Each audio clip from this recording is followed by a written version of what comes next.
plastic Ruger 1022 trigger group. I got it completely disassembled. This one's going to be quick and easy. We're going to start with the trigger return spring and its plunger, and we're going to take that and throw it in the parts bin. Now we're going to take 5/32 drill bit, and nice and easy we're going to stick it down the hole for that. Nice and clean, good sharp bit, takes a second. 1032 tap, same thing. We only have to roll this in a couple of threads because the plastic is pretty easy to do, and we don't want it open too much.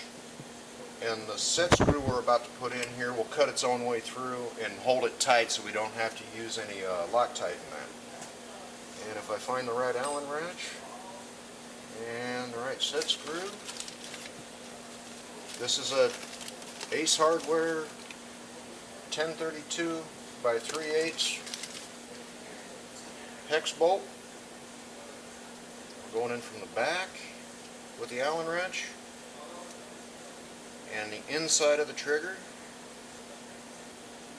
and we're just rolling that back as far as we can get it. And I'm at the end of my threads that I just did, and now it's cutting its own way in.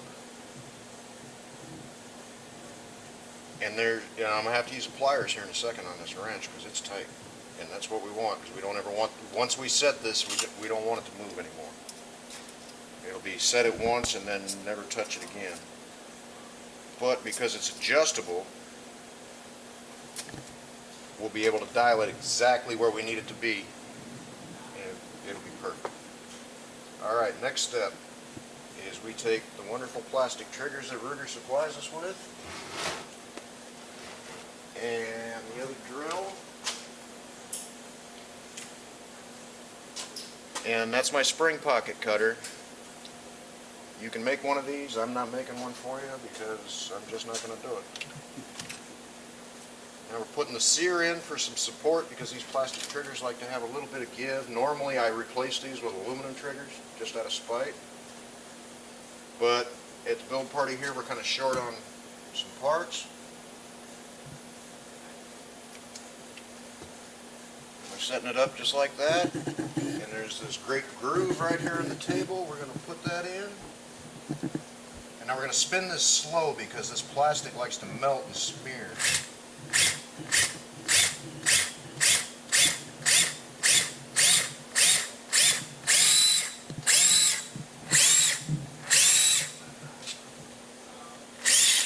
Don't do that.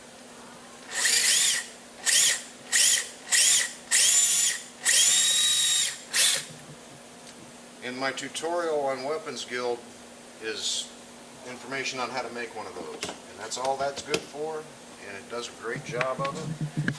Now we take our handy dandy Kershaw here and just deburr that a little bit.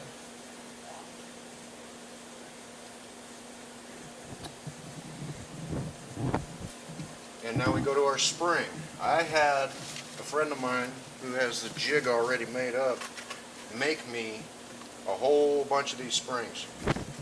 And he was nice enough to do it for the cost of one of those one of those cutters. And that was the last one I made for somebody because I ain't doing it no more. Those things are just a pain in my neck. And that one's going to be a little too soft. Just buy a regular Ruger bolt hold open spring and cut it off there, and cut 1/8 of an inch off the end of the other leg. Cut the dog leg off and cut 1/8 of an inch off the other leg, and you'll be fine. They cost about $1. You'll be great. For the build party I had a bunch of them made. And we're going to cut that one right there. I know this just because I just did 15 of them, so I'm kind of familiar with how long they need to be. And I like to double check these. Get out of there, pen. just to make sure I get this one the right length, because it will interfere with the bolt hold open if it's too long. And I don't want to take it apart 25 times trying to make the bolt hold open work. And with the bushing, I need to do that right there.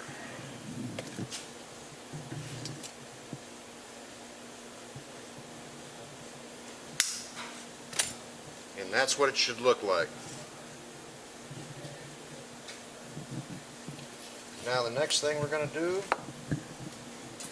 this is a Ruger Mim hammer. There's not a lot we can do with them except give them a quick stoning. I happen to be really lucky and found this one coarse Lansky stone that if I set it right there on that angle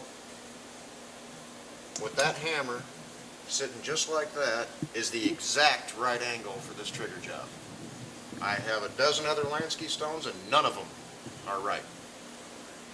And it'll mess up and it'll go full auto, it'll double, it'll really screw you up. I got lucky with this one. When it wears out, I don't know what I'm going to do. We're going to put some oil on that. And I have ruined plenty of these parts over the years trying to find a nice, easy way to do this. But here we go.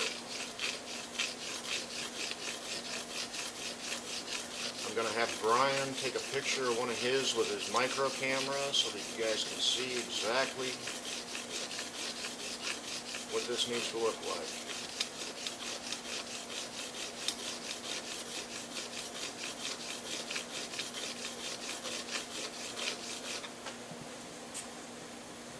Time on a magnifying glass. We're not quite there yet. You want to do this a little slower than I'm doing it. Make sure that thing stays straight. After 3 days of doing trigger jobs, I've got a pretty good feel for it. And believe me, if I see another Ruger 1022 trigger group in the next month, I'm just going to explode. 14 hours a day of doing trigger jobs, man.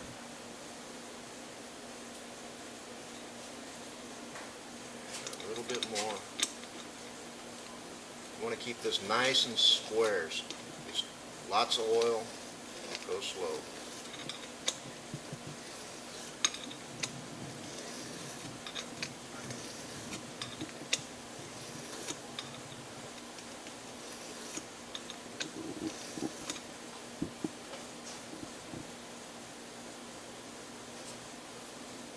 Don't use your shirt for a rag like dumb rednecks do.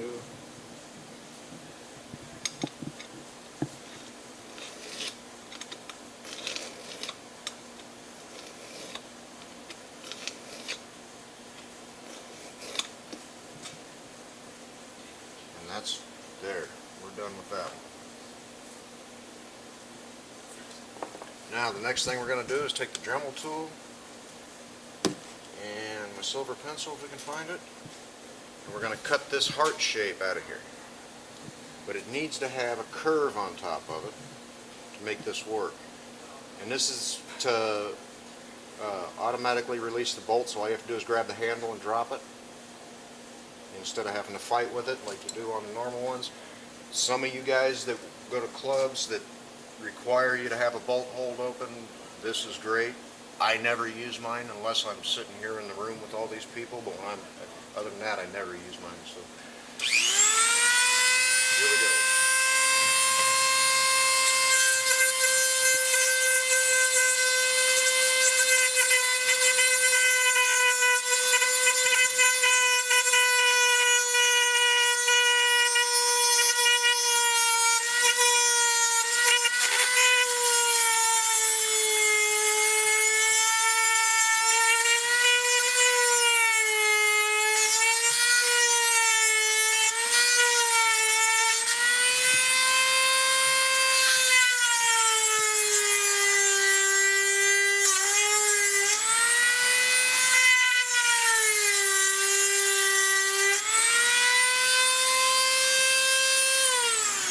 Got a little hot.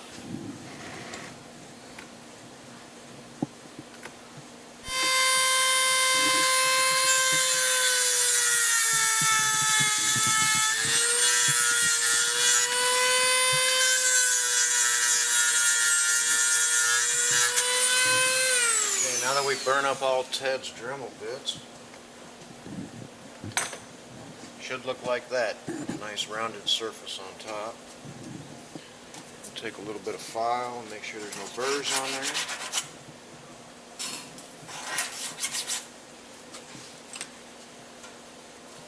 And believe it or not, we're going back together now.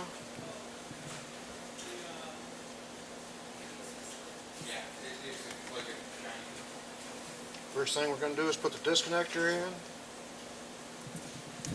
Short pin. Now we're doing the sear, and it's way easier to do it this way than it is to put the sear in and then the disconnector. Put it in with the small end on top. And drop it, make sure it goes in the hole in the disco. Okay, we're running. Okay. Now we're going to use our new best friend here, the slave pin. This is just a 1/2 inch stainless steel, 1/2 inch long, 1/8 inch diameter stainless steel pin that you can get it out of the little bins at Ace Hardware.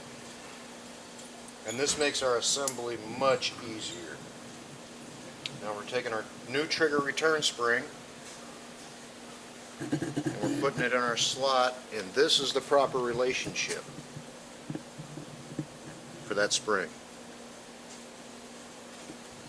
I'm going to drop that into place. Now we got the complete unit in place. We're taking the next short pin, the 1/8 inch, and we're just going to knock that slave pin right out. And that's how easy it is to put that back together with that slave pin. Without it, you're going to fight it for a month. So our next step is not to spill any more cutting fluid all over the bench.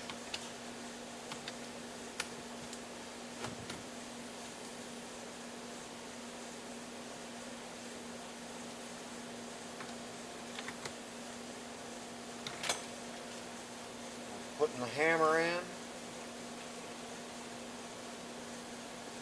and the bolt lock spring. Taking my little blue screwdriver because it seems to be the best thing for this purpose.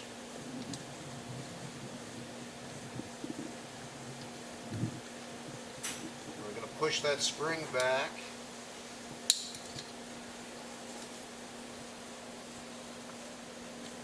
Drop the hammer in to catch that spring. And sooner or later I'm going to find the hammer pin that seems to be lost.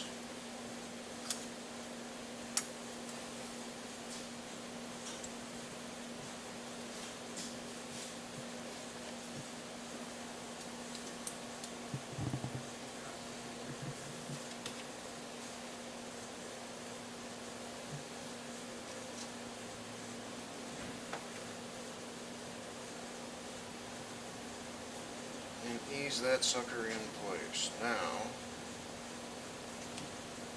hammer forward. This is important. There's a little groove on the back of your mainspring housing. That has to go up. It will cause you all kinds of grief if that's pointed down. Your gun won't cycle properly, it'll jam, misfire, all kinds of stuff, and then you'll come to find out it's just because that stupid thing's upside down, and when it's clanging and banging around, it falls down out of that groove and doesn't line up properly. Alright, now we're back together. We're going to give it a first test run. Hold your thumb this way. Don't hold it this way. Hold it this way. And pull the trigger.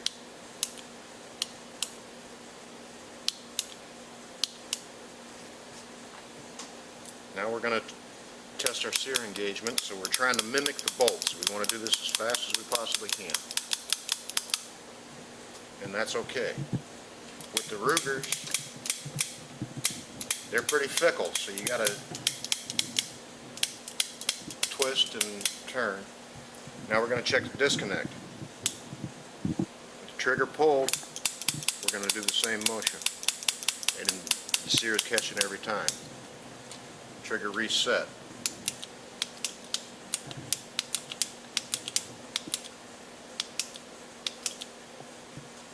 Alright. Now we're going to adjust our over travel.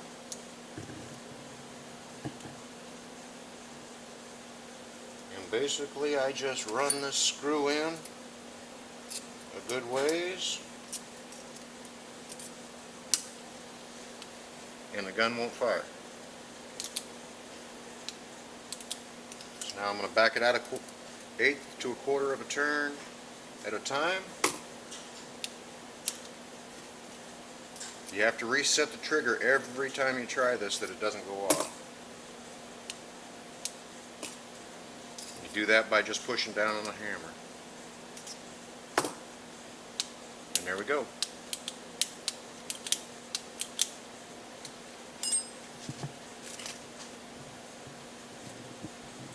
Now pull that spring back so your dogleg spring is pointing towards back towards the hammer. Put a bolt release in, magazine plunger, magazine release, and now we're going to, pushing on the magazine plunger, we're going to weave this pin through both of those. Maybe, someday. Been a long weekend, boys. Okay, why doesn't that want to line up? There we go.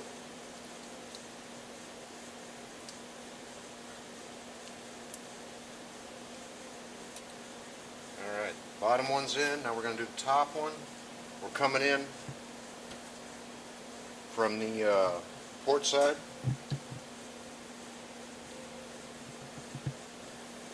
In through the groove that we just cut with the Dremel. Now we're putting our secondary ejector on.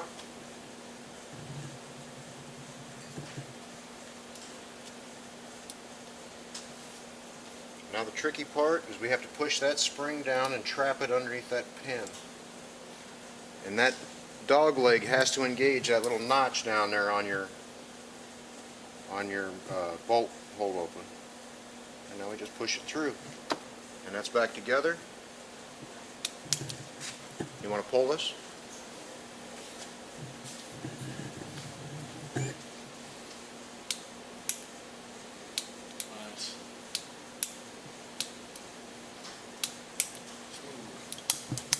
Double checking real quick. And one other thing is we got to check, make sure we didn't mess with the safety. It doesn't go off with the safety on. Now we're doing the other test, which is pushing the safety off, and the hammer didn't fall, so this one's done. That's the plastic trigger group. That's the best I can do with them without replacing parts.